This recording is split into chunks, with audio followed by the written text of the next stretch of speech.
একটা কেন 10টা খেলেও মন ভরবে না, এতটাই টেস্টি হয় খেতে।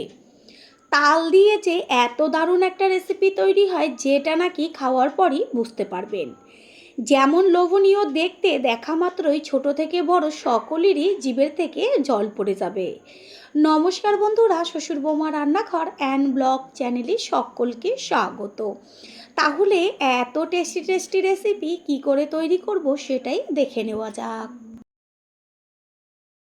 রেসিপিটি তৈরি করার জন্য প্রথমে এইখানে নিয়েছি সুজি যে 150 গ্রামের প্যাকেট থাকে সেই প্যাকেটের 1 প্যাকেট সুজি নিয়েছি, মানে পরিমাপটা হচ্ছে 150 গ্রাম। এর মধ্যে দিয়ে দিচ্ছি ছোট যে চায়ের কাপ তার 1 কাপ পরিমাণ জল। চামচ দিয়ে ভালোভাবে সুজির সাথে জলটাকে মিশিয়ে নেব, বেশ যেন কাদা কাদা একটা ভাব আসে। এইভাবে ভালো করে চামচ দিয়ে মিশিয়ে নিয়ে একটা ঢাকনা চাপা দিয়ে দেব। এইটা 30 মিনিট মতন রেখে দেব। এখানে নিয়েছি একটা কালো তাল। এবার তালটা কি করে ছুলে নেব বা কিভাবে তাড়াতাড়ি তালের খোসাটা ছাড়ানো যায় সেটাই আজকে শেয়ার করব। প্রথমে মুখের দিকে যে একটা বাটির মতন অংশ রাখে সেটাকে হাত দিয়ে ভালোভাবে ছাড়িয়ে নেব। দেখবেন এই যে বাটিটা ছাড়াবার পর এই যে একটা মোটা শক্ত অংশ থাকে, এটা কিন্তু কোনো তালে একদম নরম থাকে, আবার কোনো তালে একদম শক্ত থাকে। সেই কারণে ওই ডাঁটিটা ছাড়ানো যায় না, আর খোসাটাকেও ছাড়াতে কষ্ট হয়। তার জন্য তখন কি করবেন, তালটাকে উল্টে নেবেন। উল্টে নেওয়ার পরে ঠিক মাঝখান থেকে এইভাবে 2 হাত দিয়ে টান দিলে পরেই দেখবেন আটিটা খুব সুন্দরভাবে ছেড়ে আসবে। এই তালে 3টে আটি বেরিয়েছে। এবার একটা আটি ছাড়িয়ে নিয়ে তারপরে পেছনের দিকে যে খোসাটা থাকে সেটা আস্তে করে হাত দিয়ে টান দিলেই খুব সুন্দরভাবে তালের আটির থেকে খোসাগুলো ছেড়ে চলে আসবে। যেসব বন্ধুদের চ্যানেল না থাকা সত্ত্বেও আমাদের ভালোবেসে এত সুন্দর সুন্দর কমেন্ট করে পাশে আছে, তাদের অসংখ্য অসংখ্য ধন্যবাদ ও অনেক অনেক ভালোবাসা। তারই মধ্যে একজন হচ্ছে মধুমিতা মুখার্জি, লিখেছে আমি ওয়েস্ট বেঙ্গল থেকে দেখছি। মধুমিতা দিদিভাই, আপনাকে ও আপনার পরিবারের সকলকে অসংখ্য অসংখ্য ধন্যবাদ ও অনেক অনেক ভালোবাসা। ঠিক এইভাবেই আমাদের ভালোবেসে পাশে থাকবেন। সমস্ত আটিগুলোর থেকে খোসাগুলো খুব ভালো মতন ছাড়িয়ে নিয়েছি। এবার আটিগুলোর মধ্যে হাফ গ্লাস পরিমাণ জল দিয়ে দেব। জলটা দেওয়ার পরে আটিগুলোকে হাত দিয়ে ভালোভাবে চটকে নেব।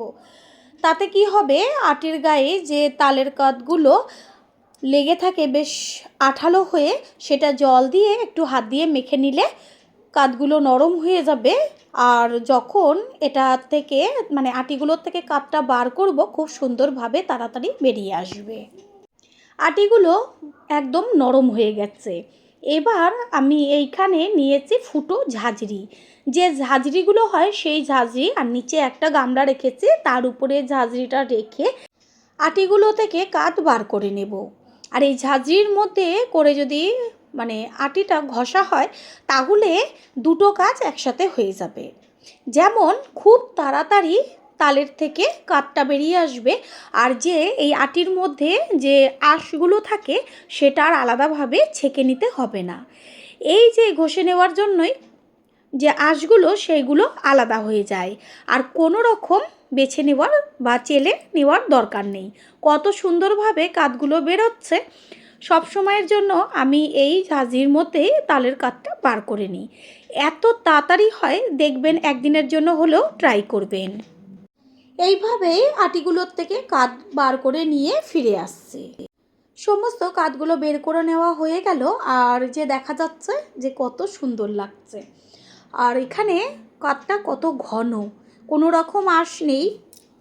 এটাকে সাইডে রেখে দেব। অন্যদিকে 30 মিনিট মতো যে সুজি জলে ভিজিয়ে রেখেছিলাম সেটাকে দেখিয়ে দিচ্ছি চামচে তুলে। সমস্ত জলটাই সুজির মধ্যে টেনে গেছে, আর সুজিটাও কত সুন্দর ফুলে উঠেছে। এবার নিয়েছি একটা মিক্সিং জার, তার মধ্যে সমস্ত সুজিটাকে তুলে নেব।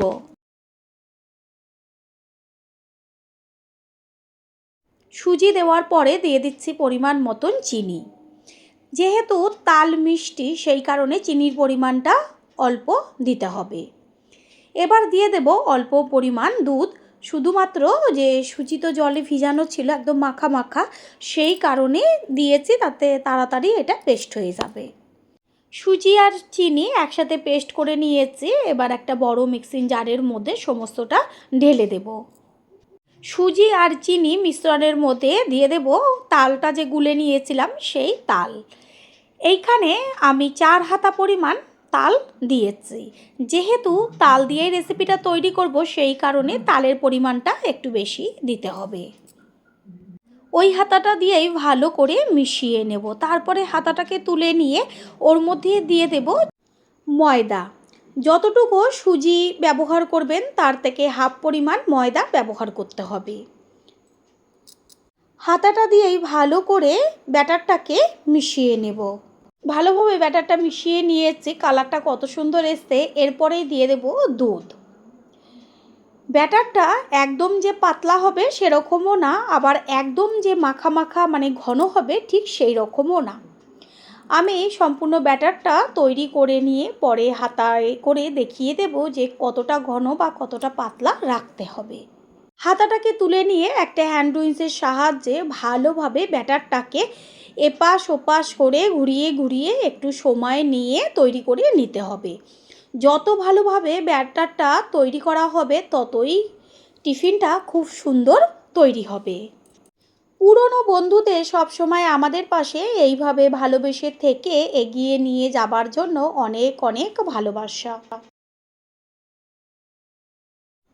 পাঞ্চে ভাবটা কাটার জন্য দিয়ে দিচ্ছি 1 চিমটে পরিমাণ লবণ। তারপরে দিয়ে দেব 1 চা চামচ পরিমাণ বেকিং পাউডার।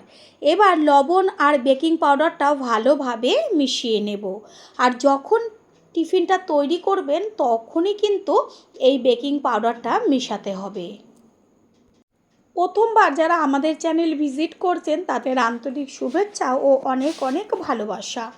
আমাদের রেসিপিগুলো যদি ভালো লেগে থাকে সাবস্ক্রাইব করে দেওয়ার অনুরোধ রইল ও পাশে থাকা বেল আইকনে ক্লিক করলে পরবর্তী ভিডিওগুলো সবার আগে আপনাদের কাছে পৌঁছে যাবে। ব্যাটার একদম তৈরি হয়ে গেছে। এদিকে গ্যাসের ওভেনে ফ্রাই প্যান বসিয়ে ফ্রাই প্যানটাকে গরম করে নেব। এবার হ্যান্ড উইন্সটা ব্যাটার থেকে তুলে হাতা দিয়ে আমি দেখিয়ে দিচ্ছি ব্যাটারটা কতটা ঘন বা কতটা পাতলা রাখতে হবে। পুরো হাতাটা যখন দেখবেন ব্যাটারে ডুবাবার পরে বেশ পেছন দিকে একটা ঘন লেয়ার পড়েছে, ঠিক সেই রকম ব্যাটারটাকে তৈরি করতে হবে। তাওয়াটা গরম হয়ে গেছে। এবার ব্রাশে করে সাদা তেল নিয়ে তারপর পুরো তাওয়ার গায়ে সুন্দরভাবে ব্রাশ করে নেব। কোনো রকম বেশি তেলের দরকার নেই। একবার তেল দেওয়ার পরে আর কোনো রকম তেল ব্যবহার নাও করতে পারেন, আবার তেল দিয়েও করতে পারেন। তবে দেখাই যাচ্ছে যে কতটুকু তেল দিয়ে আমি ব্রাশ করে নিলাম। ঠিক এইভাবে প্রথমবার ভালোভাবে তাওয়ার গায়ে মাখিয়ে নিয়েছি। এরপর গ্যাসের ফ্লেম হাই করে দিয়ে তারপরে এইখানে প্রথমে 1 হাতা আর হাফ হাতা মানে 1.5 হাতা পরিমাণ ব্যাটার দিয়ে হাতার পেছন দিয়ে সুন্দরভাবে ঘুরিয়ে ঘুরিয়ে গোলা রুটির মতন করে দিতে হবে। দেখবেন তাওয়ায় ব্যাটারটা দেওয়ার সাথে সাথে সমস্ত টিফিনটার গায়ে একদম জালিদার হয়ে যাবে আর এত সুন্দর ফুলে উঠবে, দেখাই যাচ্ছে যে কত সুন্দরভাবে জালিদার হয়ে যাচ্ছে। এবার একটা ঢাকনা দিয়ে ঢেকে দেব আর ঢাকনা দেওয়ার সাথে সাথেই সুন্দরভাবে ফুলে উঠবে। টিফিনটা তৈরি হতেও একদমই বেশি সময় লাগে না। এরকম ঢাকা অবস্থায় 3 থেকে 4 মিনিট মতন রাখলেই হয়ে যাবে। তারপর ঢাকনাটা সরিয়ে দেবেন, দেখবেন যে সম্পূর্ণটা পুরো যেমন পিৎজা ফুলে ওঠে ঠিক সেই রকম ফুলে জালিদার হয়ে যাবে।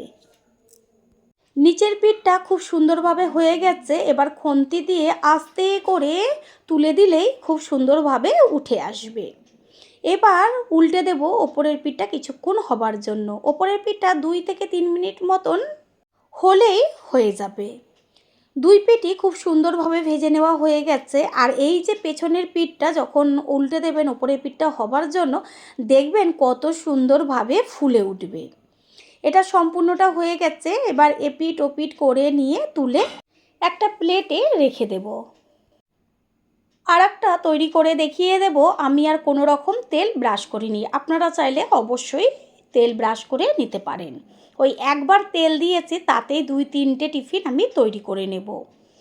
আবারও একইভাবে ব্যাটারটাকে হাতা দিয়ে গুলে নিয়ে তারপর আস্তে করে তাওয়ার মাঝখানে 1.5 হাতা পরিমাপ দিয়ে তারপরে হাতার পেছন দিয়ে সুন্দরভাবে ঘুরিয়ে দেব। দেওয়ার সাথে সাথেই সম্পূর্ণ টিফিনটার গা একদম জালিদার হয়ে গেছে। একইভাবে ঢাকনা দিয়ে ঢেকে দেব। ঢাকনাটাকে 2-3 মিনিট পর সরিয়ে দিয়ে বেশ নিচটা দেখিয়ে দিচ্ছি, নিচটা হয়ে গেছে। খুন্তি দিয়ে উল্টে দেব ওপরের পিঠটা হবার জন্য। ঠিক এইভাবে সমস্ত টিফিনগুলো তৈরি করে নিয়ে ফিরে আসছি। বন্ধুরা, আপনারা যে যেইখান থেকে ভিডিওটি দেখছেন অবশ্যই কমেন্টের মাধ্যমে জানাবেন। আপনাদের ধন্যবাদ জানাতে পারলে সত্যিই আমরা ভীষণ আনন্দিত হব। আপনাদের করা কমেন্টসগুলো পেয়ে আমরা এতটাই উৎসাহিত হই পরের ভিডিওগুলো তৈরি করার জন্য। ঠিক এইভাবে সমস্ত টিফিনগুলো তৈরি করে নিয়ে ফিরে আসছি। আমি রিকোয়েস্ট করব, একদিনের জন্য হলেও ঠিক এইভাবে টিফিনটি তৈরি করে খেয়ে তারপরে সে কমেন্ট করে জানিয়ে যাবেন যে কতটা টেস্টি হয়েছিল। সমস্ত টিফিনগুলো তৈরি হয়ে গেছে আর আমি এক হাত দিয়েই ছিঁড়ে দেখিয়ে দিচ্ছি যে কতটা নরম তুলতুলে হয়েছে। মুখে দেওয়া মাত্রই মোমের মতন গলে যাবে। সমস্ত টিফিনগুলো তৈরি হয়ে গেল। আশা করি রেসিপিটি ভালো লাগলো। আর যদি ভালো লেগে থাকে একটা লাইক, কমেন্টস, পারলে একটা শেয়ার করে অবশ্যই জানাবেন। আপনাদের করা একটা লাইক ও লাইকের পাশে থাকা হাইপ আর একটা শেয়ার আমাদের কাছে অনেক গুরুত্বপূর্ণ। All friend, thanks for watching my video. আপনারা সকলে ভালো থাকবেন, সুস্থ থাকবেন। আবারও দেখা হবে অন্য কোনো রেসিপির এপিসোডে।